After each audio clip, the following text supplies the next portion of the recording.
आज की इस वीडियो में बात करेंगे बीए थर्ड सेमेस्टर सोशियोलॉजी यानी समाजशास्त्र के सिलेबस के बारे में। 2023 और 24 के सेशन के जो भी छात्र परीक्षा देने वाले हैं आने वाले दिनों में, उनके लिए बहुत ही महत्वपूर्ण है। खास करके ये हमारे जो छात्र बीए सेकेंड ईयर में थे, ठीक है, तो अब आने वाले दिनों में 2023 और 24 के सेशन में अब वो भाई थर्ड सेमेस्टर में जाएंगे, यानी कि तृतीय सेमेस्टर में जाएंगे, तो उसकी परीक्षा देंगे। तो उसमें आज हम सोशियोलॉजी जो सब्जेक्ट है, ठीक है, उसके सिलेबस और उसके मोस्ट इंपॉर्टेंट टॉपिक्स के बारे में बात करेंगे। हालांकि जो पूरा सिलेबस वो इंग्लिश में है, लेकिन उसको मैंने हिंदी में कन्वर्ट कर लिया है अच्छे से समझाने के लिए आप लोगों को, जिससे आप भी अच्छे से समझ पाएँ। ठीक है, तो बिना देरी के वीडियो में हम आगे बढ़ेंगे। और आप लोगों को मालूम है कि ये बीए जो सेकेंड ईयर के छात्र हैं, यानी बीए सेकेंड ईयर में ही आता है बीए थर्ड सेमेस्टर। ठीक है, यहाँ पर लिखा है बीए सेकेंड ईयर और सेमेस्टर थर्ड सोशियोलॉजी आपका सब्जेक्ट है। और जो प्रश्न पत्र है वो पेपर का नाम है, ध्यान से पहले पेपर का नाम भी सुन लीजिए, social change and social movement in India. ठीक है, प्रश्न पत्र के नाम से ही हम समझ जाएंगे पूरा का पूरा प्रश्न, यानी कि पूरा का पूरा सिलेबस क्या है। पहले इसका हिंदी में मतलब समझते हैं। ठीक है, तो इसका हिंदी में मतलब होता है भारत में सामाजिक परिवर्तन और सामाजिक आंदोलन। ये है पेपर का नाम प्रश्न पत्र का। आगे हम जानेंगे, ये पूरा का पूरा सिलेबस है, ये पूरा का पूरा इंग्लिश में है। ठीक है, तो इसको मैंने 8 यूनिट टोटल इसमें है, आप लोग देख पा रहे होंगे यहाँ पर यूनिट लिखा है। ठीक है, और यहाँ पर पूरे के पूरे 8 यूनिट है, आप लोग पूरे नीचे देख सकते हैं। और इसको पूरा का पूरा मैंने हिंदी में कन्वर्ट कर लिया, जो कि हम आते हैं फर्स्ट यूनिट पे सबसे पहले। ठीक है, तो फर्स्ट यूनिट में है, ध्यान दीजिएगा, इन्हीं यूनिटों से जुड़े क्वेश्चन आएंगे, अलग कहीं से कुछ भी नहीं आएगा। अगर आपने अच्छे से ये सारे 8 यूनिट है इनको अच्छे से समझ लिया, कवर कर लिया, तो आपको ज़रा से भी परेशानी नहीं होगी आपकी परीक्षा में। ठीक है, तो यूनिट नंबर फर्स्ट है कि सामाजिक परिवर्तन की अवधारणा, अर्थ और प्रकृति, सामाजिक कारक, परिवर्तन, संरचना में परिवर्तन और संरचना में परिवर्तन। ठीक है, तो आपकी जो पेपर था, प्रश्न पत्र का नाम था social change and social movement in India, जिसको हिंदी में बोलते हैं भारत में सामाजिक परिवर्तन और सामाजिक आंदोलन। कहने का मतलब ये है कि सामाजिक परिवर्तन, भाई किसी चीज़ को कुछ पहले से बदलना है, चेंज करना है, परिवर्तन करना है। ठीक है, तो अगर वो सही तरीके से नहीं होते हैं तो उसके लिए क्या किया जाता है, आंदोलन किया जाता है।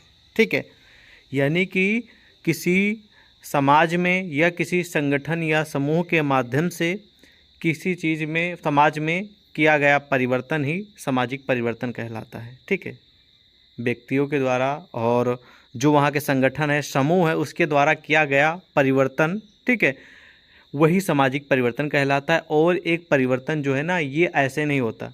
अगर मान लीजिए वो नॉर्मल ऐसे परिवर्तन नहीं होता, तो उसके लिए जो है ना वो आंदोलन किए जाते हैं। ठीक है, बहुत सारे आंदोलन आपने नाम सुना होगा, जो कि अभी हम आपको वो भी बताएंगे। ठीक है, जैसे कि एग्जाम्पल ग्रुप में आंदोलन, जैसे कि आंदोलन बहुत प्रकार के होते हैं। ठीक है, जैसे विरोध आंदोलन, ये सब किए गए हैं। ठीक है, विरोधपूर्ण आंदोलन और रूपांतकारी आंदोलन, सुधारवादी आंदोलन। ठीक है, ये समाज में कुछ परिवर्तन करना, कुछ बदलना है। जैसे कि आप लोग पहले क्या सिस्टम था, ठीक है, मान लीजिए कि एग्जाम्पल के लिए हम लेकर चलते हैं कि पहले मान लीजिए कि हमको, मान लीजिए ये नहीं पसंद है कि कोई राजा हमारे प्रदेश पे या फिर हमारे जहाँ पर हम रहते हैं वहाँ पर अटैक करे। ठीक है, और वो हमारे जितने भी मतलब कि हमारा खाने का, हमारा जितना भी संपत्ति है वो लूट के ले जाए, या फिर वो किसी प्रकार से हमें पर अटैक करे, ठेस पहुँचाए, वो किसी भी प्रकार से हो सकता है। ठीक है, तो उसके लिए क्या किया जाता था, आंदोलन किया जाता था। ठीक है, आंदोलन से ये होता था कि सब लोग एकजुट करके किसी चीज़ का आंदोलन, धरना, प्रदर्शन, जिसको आप लोग एक तरीके से बोल सकते हैं। ठीक है, तो वो किया जाता था, तो उसमें परिवर्तन आता था समाज में। वो आप किसी भी क्षेत्र में ले सकते हैं, समाज के क्षेत्र में भी ले सकते हैं, अन्य क्षेत्र में भी ले सकते हैं। तो ये होगा सामाजिक परिवर्तन। सिंपल भाषा में बोलें तो आंदोलन, और जो मतलब कि सामाजिक आंदोलन से ही सामाजिक परिवर्तन संभव है। ठीक है, बस बाकी ये इस यूनिट में सामाजिक परिवर्तन की अवधारणा के बारे में पढ़ना है। ठीक है, जो परिवर्तन अवधारणा मतलब एक माध्यम होता है किसी चीज़ को संक्षिप्त करने का। ठीक है, कम शब्दों में समझाने का। ठीक है, सामाजिक परिवर्तन की अवधारणा और इसका अर्थ क्या है, प्रकृति क्या है, सामाजिक कारक कौन कौन से, ठीक है, सामाजिक कारक परिवर्तन, संरचना में परिवर्तन। ठीक है, संरचना मतलब स्ट्रक्चर जो होता है किसी चीज़ का, उसमें परिवर्तन हो। ठीक है, उसके बारे में आपको लिखना है। तो यहाँ से क्वेश्चन बनेंगे। ठीक है, और इन सभी में सारे क्वेश्चन इसी में छपे हैं, मतलब कि छिपे हुए हैं, जिनको आपको समझना है। बस सामाजिक परिवर्तन किसे कहते हैं, सामाजिक परिवर्तन अवधारणा किसे कहते हैं, सामाजिक संरचना में परिवर्तन किसे कहते हैं, इसकी परिभाषा बताइए, सामाजिक परिवर्तन का अर्थ बताइए। ये सब क्वेश्चन यहीं पर छिपे हुए हैं, ठीक है, बस आपको समझने की आवश्यकता है। आने वाले दिनों में हम क्वेश्चन आंसर भी कवर करेंगे। दूसरे नंबर यूनिट में है कि सामाजिक परिवर्तन के प्रकार। भाई यहाँ पर क्वेश्चन ये है, मतलब कि यूनिट नंबर 2 में ये सिलेबस में टॉपिक है कि सामाजिक परिवर्तन के प्रकार, मतलब समाज में बहुत सारे परिवर्तन होते हैं, ठीक है, तो उसमें प्रकार के बारे में यहाँ पर पूछा जा रहा है, ठीक है। सामाजिक परिवर्तन के प्रकार के बारे में आपको लिखना होगा, और उसका जो विकास होता है, विकास का मतलब आप लोग समझ रहे हैं, ठीक है, जन्म से लेकर मृत्यु तक, ठीक है, ये क्या होता है, ये एक प्रकार से इंसान मतलब उस चीज़ का मतलब विकास होता है, ठीक है, और वो विकास दिन प्रतिदिन बढ़ता ही जाता है। तो ये एक प्रकार की जन्म से लेकर मृत्यु के बीच की प्रक्रिया ही विकास है, ठीक है, तो इसको हम विकास के नाम से भी जानते हैं। तो इस प्रकार आपको इसका लिखना है। प्रगति और क्रांति के बारे में क्रांति के बारे में तो आप लोगों को मालूम है, ठीक है। तो ये पूरा का पूरा आएगा सेकेंड यूनिट में। यहाँ से क्वेश्चन बनेंगे, सामाजिक परिवर्तन के प्रकार बताइए, सामाजिक परिवर्तन का विकास कैसे हुआ, फिर ठीक है, विकास के बारे में बताइए। तो ये आपको इसमें पढ़ना होगा, ठीक है। तो ये है महत्वपूर्ण यूनिट। अगला यूनिट है कि भैया यूनिट नंबर 3 कि सामाजिक परिवर्तन के सिद्धांत कौन है भाई। सामाजिक परिवर्तन के सिद्धांत जैसे कि रेखीय सिद्धांत, चक्रीय सिद्धांत, ठीक है, जनसांख्यिकीय सिद्धांत और आर्थिक सिद्धांत, ये सब आपको पढ़ना पड़ेगा यूनिट नंबर 3 में, ठीक है। तो इन सभी सिंपल सा, मतलब कि आपको थोड़ा सा दिमाग लगाना है, इसी सिलेबस इसी टॉपिक में से क्वेश्चन भी बन रहे हैं, ठीक है। भाई सामाजिक परिवर्तन के प्रकार बताइए। रखिए सिद्धांत किसे कहते हैं, चक्रीय सिद्धांत किसे कहते हैं, जनसांख्यिकीय सिद्धांत किसे कहते हैं, और आर्थिक यानी संघर्ष सिद्धांत किसे कहते हैं। बस प्रश्न बन गए, यहीं पर उनकी विशेषताएं के बारे में पढ़ लेना है, और इनकी जो प्रवृत्तियां विशेषताएं एक ही होती है, और यही आपको पढ़ना है। बस कोई हार्ड लेवल का क्वेश्चन नहीं, बस आपको समझने की आवश्यकता है। अगला है कि सूचना प्रौद्योगिकी और सामाजिक परिवर्तन। सूचना प्रौद्योगिकी को इंग्लिश में बोलते हैं इंफॉर्मेशन टेक्नोलॉजी, ठीक है।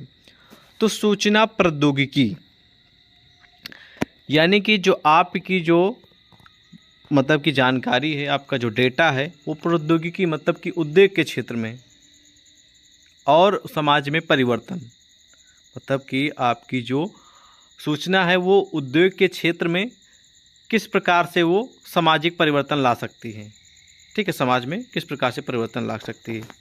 सूचना प्रौद्योगिकी उद्योग के क्षेत्र से समाज में किस प्रकार परिवर्तन आ सकता है, इसके बारे में पढ़ना है। उसके बाद यहाँ पर आ जाएगा अगला यूनिट नंबर 4। इसमें है कि भारत में सामाजिक परिवर्तन की प्रक्रियाएं। भारत में जो सामाजिक भाई परिवर्तन, ये देखिए मैंने आपको पहले ही बता दिया है, जो प्रश्न पत्र का नाम है वही ही है, प्रश्न पत्र का नाम ही है सामाजिक परिवर्तन, ठीक है। भारत में सामाजिक परिवर्तन और आंदोलन। तो सामाजिक परिवर्तन और आंदोलन, ये इन्हीं दो जो टॉपिक है, जो मेन ये हिंट यानी आपको हिंट यहाँ पर मिल रही, मेन टॉपिक है, मेन सिलेबस यही दो हैं, इन्हीं दोनों से क्वेश्चन बनेंगे, सामाजिक परिवर्तन और सामाजिक आंदोलन, ठीक है।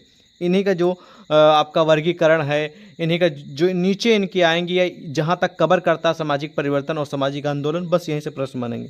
तो भारत में सामाजिक परिवर्तन की प्रक्रियाएं कौन सी हैं भाई, प्रक्रियाओं के बारे में बताना है।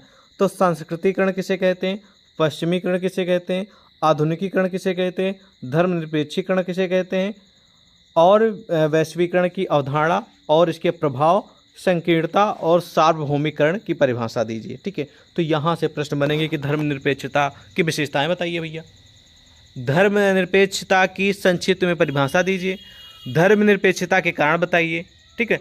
तो ये आपको इसमें कवर किया जाएगा। आने वाले दिनों में हम जो क्वेश्चन आंसर सीरीज लाएंगे तो उसमें बहुत अच्छे से आपको एक्सप्लेन करेंगे, ठीक है। आपको यहाँ पर हम बता रहे हैं कि कहाँ से क्वेश्चन बनेंगे और कहाँ से अगर अभी आप पढ़ना चाह रहे हैं तो इन सब चीज़ों को आप कवर कर सकते हैं, ठीक है। तो यहाँ पर 5 नंबर यूनिट जो है ना, अब आ गया सामाजिक आंदोलन से जुड़े इसलिए मतलब कि टॉपिक्स, ठीक है। तो यहाँ पर लिखा सामाजिक आंदोलन की अवधारणा, अर्थ बताइए, प्रकृति बताइए, परिभाषा बताइए और सामाजिक आंदोलन की विशेषताएं बताइए, ठीक है। तो सबसे पहले आपको सामाजिक आंदोलन के बारे में पढ़ लेना है, ठीक है। तो सामाजिक आंदोलन क्या है, तो सिंपल भाषा में समझे तो सामाजिक आंदोलन एक प्रकार का सामूहिक क्रिया है। क्या है, जो सामाजिक आंदोलन है वो एक प्रकार से सामूहिक क्रिया है, मतलब कि समूह, मतलब कि बहुत सारे माध्यमों के द्वारा एक क्रिया की जाती है या एक काम किया जाता है, उसको हम सामाजिक आंदोलन कहते हैं, ठीक है। सामाजिक आंदोलन जो है ना, वो व्यक्तियों और संगठनों, जो संगठन होते हैं, ठीक है, संगठनों के विशाल अनौपचारिक समूह होते हैं जिनका ध्येय किसी विशिष्ट सामाजिक मुद्दे पर केंद्रित होता है। अगर इसको हम दूसरे भाषा में समझें तो ये कोई सामाजिक परिवर्तन करना चाहता है या फिर चाहते हैं, उसका विरोध करते हैं या सामाजिक परिवर्तन को समाप्त कर पूर्व स्थिति में लाना चाहते हैं, तो वहाँ पर सामाजिक आंदोलन किया जाता है। ठीक है, और इसको ही हम सामाजिक आंदोलन कहेंगे। ठीक है, जो सामाजिक आंदोलन है एक प्रकार की सामूहिक क्रिया है, और सामाजिक आंदोलन जो है व्यक्तियों और संगठनों के विशाल अनौपचारिक समूह होते हैं जिनके माध्यम से ये की जाती है।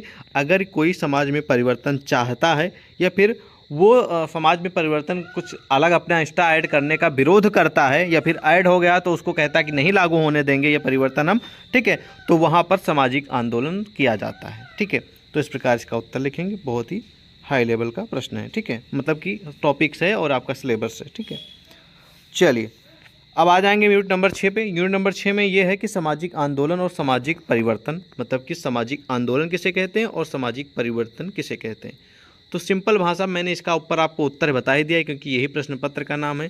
ठीक है, सामाजिक आंदोलन और सामाजिक परिवर्तन मतलब जो समाज में समूहों के द्वारा, संगठनों के द्वारा, व्यक्तियों द्वारा जो परिवर्तन किए जाते हैं या फिर परिवर्तन का जो प्रोसेस होता है उसे ही हम सामाजिक परिवर्तन कहते हैं। और जो सामाजिक परिवर्तन है वो अगर मतलब कि आसानी से नहीं होता या फिर कोई समाज में परिवर्तन करने के लिए किसी को विवश करता है, कोई परिवर्तन कर दिया गया है, ठीक है, और उसको किसी कर दिया गया तो उसको कोई लोगों को या फिर कुछ लोगों को उससे समस्या हो रही है, उसका विरोध कर रहा है, तो वहाँ पर हम सामाजिक आंदोलन करेंगे, तो उसी को हम सामाजिक आंदोलन कहेंगे। वो सामाजिक आंदोलन व्यक्तियों के द्वारा, समूहों के द्वारा और एक अनौपचारिक समूह के द्वारा, सामूहिक लोगों के द्वारा किया जाता है। ठीक है, तो इस प्रकार इसका आप लोग सॉल्व करेंगे। ठीक है, फिर सामाजिक आंदोलन के सिद्धांत बताइए भैया।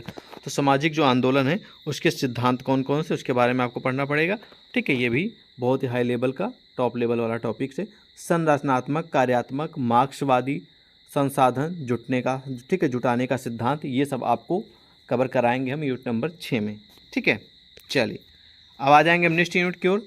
नेक्स्ट यूनिट में ये है कि नए सामाजिक आंदोलन, सामाजिक आंदोलन के प्रकार। ठीक है, तो मैं आपको बता दूं नए सामाजिक आंदोलन का मतलब ये हुआ कि भाई पहले तो सामाजिक आंदोलन चलते ही थे, आप सभी को मालूम है कि छोटी छोटी सी बातों पे या फिर ऐसी कोई समस्या फंस जाती थी जिसके लिए सामाजिक आंदोलन करना बहुत ही मतलब कि बहुत ही एक प्रकार से ज़रूरी हो जाता था।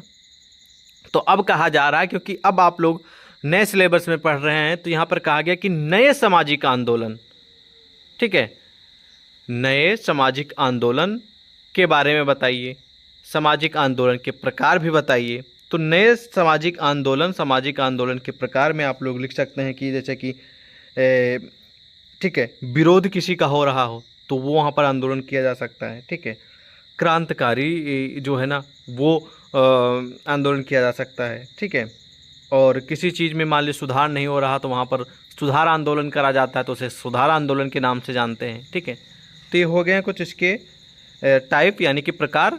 ओके, और विद्रोह के बारे में आपको पढ़ना पड़ेगा। सामाजिक आंदोलन में विद्रोह जो होते हैं, पुनरुद्धार की क्रांति और विद्रोह, जवाबी आंदोलन, ये सब प्रकार हैं इनके। मतलब जवाबी आंदोलन जैसे एक प्रकार का टाइप है, ठीक है, ये प्रकार है। तो जवाबी आंदोलन में क्या होता है इसके बारे में आपको पढ़ना पड़ेगा। तो ये पूरे के पूरे यहाँ पर क्वेश्चन जो बन रहे हैं इनको हम कवर कराएंगे आपको, ठीक है, इसका उत्तर सहित।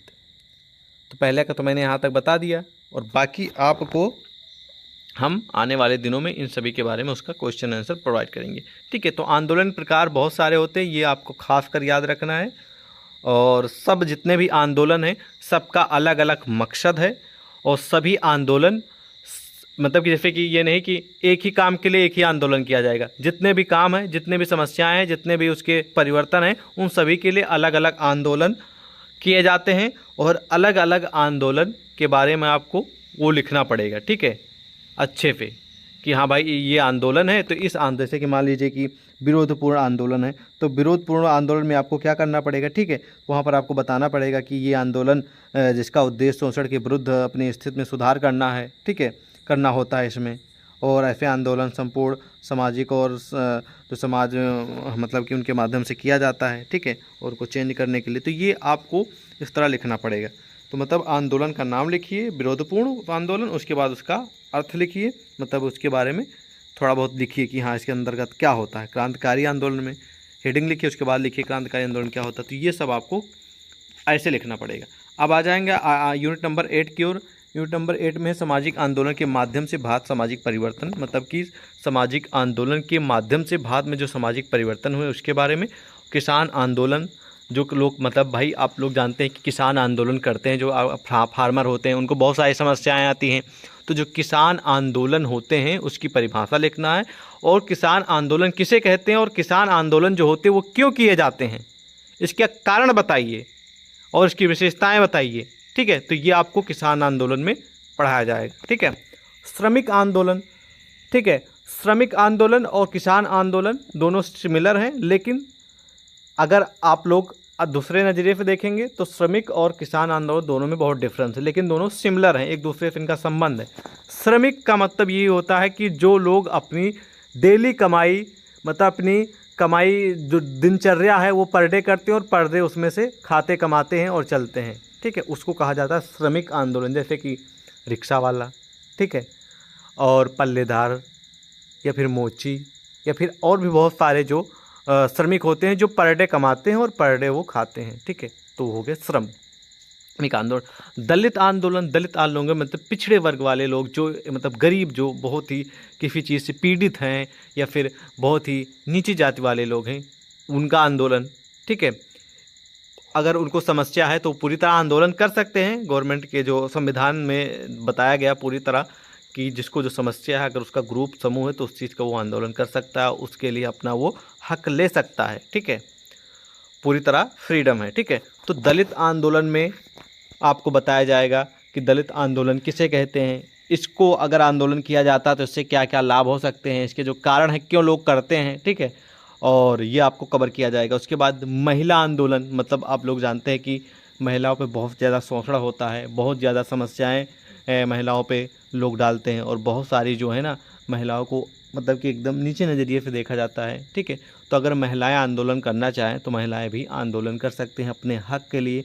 वो किसी भी प्रकार का हक हो सकता है, वो उनका मान लीजिए कि जॉब का, नौकरी का हक हो सकता है, या उनको पीड़ित किया जा रहा है या फिर उनको किसी प्रकार से फंसाया जा रहा है। ठीक है, तो वो उसकी चीज़ के लिए एक संगठन बना के, एक ग्रुप बना के, एक समूह बना के वो उसका आंदोलन कर सकते हैं, और उसके क्यों कारण क्या होते हैं उसके बारे में बताएंगे, और इसके जो मतलब कि इसका महिला आंदोलन क्यों करते हैं इसका कारण तो हो गया, उसके बाद किससे कहते हैं, और साथ साथ में इसके मतलब कि क्या क्या लाभ हैं आंदोलन की, ये हम आपको कवर कराएंगे। और अगला है पर्यावरण आंदोलन। पर्यावरण आंदोलन आप लोग जानते हैं, जो आपका पर्यावरण है, पर्यावरण में जैसे कि बहुत लोग क्या करते हैं कि जो नशीली दवाइयाँ हैं उनका बहुत ज़्यादा यूज करते हैं, या फिर बहुत बड़ी फैक्ट्रियाँ लगा देते हैं, उससे जो ख़राब धुआं निकलता है। बहुत बड़े बड़े जो कंपनियां होती हैं वो कुछ ऐसा प्रोडक्ट निकालती हैं जिससे उस समाज के लोग को समस्या आती है, यानी कुल मिला के पर्यावरण पूरी तरह दूषित होता है। यानी आपका जो वातावरण, जो पर्यावरण है आपका, जिस एरिया में रहते हैं वो दूषित हो रहा है वो किसी भी प्रकार से, तो आप उसके लिए आंदोलन कर सकते हैं। तो ये सब हम आपको कवर कराएंगे अच्छे से। ठीक है, तो यही पूरे 8 यूनिटों से जुड़े क्वेश्चन आएंगे, अलग से कुछ भी क्वेश्चन नहीं आएगा। अगर आप अभी इन 8 यूनिट को अच्छे से समझ लेंगे, अच्छे से पढ़ लेंगे, तो आपको कहीं भी भटकने की आवश्यकता नहीं, आप अच्छे नंबर टॉप करेंगे। पूरा भरोसा है आपको अच्छे समझ में आएगा। अगर इस तरह का हिंदी का जो पूरा का पूरा सिलेबस है आपको कहीं भी नहीं मिलेगा। भाई हिंदी में कौन प्रोवाइड करेगा? इंग्लिश में यूनिवर्सिटी जारी करती, तो इंग्लिश में सभी चैनल वाले फिर सभी लोग बताते हैं। तो मैंने इसको अच्छे से आपको समझाने के लिए हिंदी में कन्वर्ट कर लिया है। अगर आप भी इस PDF को हिंदी में प्राप्त करना चाह रहे हैं तो आप हमें व्हाट्सएप पे मैसेज कर दीजिएगा कि सर इस ईयर का और इस सेमेस्टर का और इस सब्जेक्ट का हमें जो है वो सिलेबस प्रोवाइड करा दीजिए, तो हम आपको प्रोवाइड कर देंगे। ठीक है, तो मिलते हैं एक और नए वीडियो में। जय हिंद।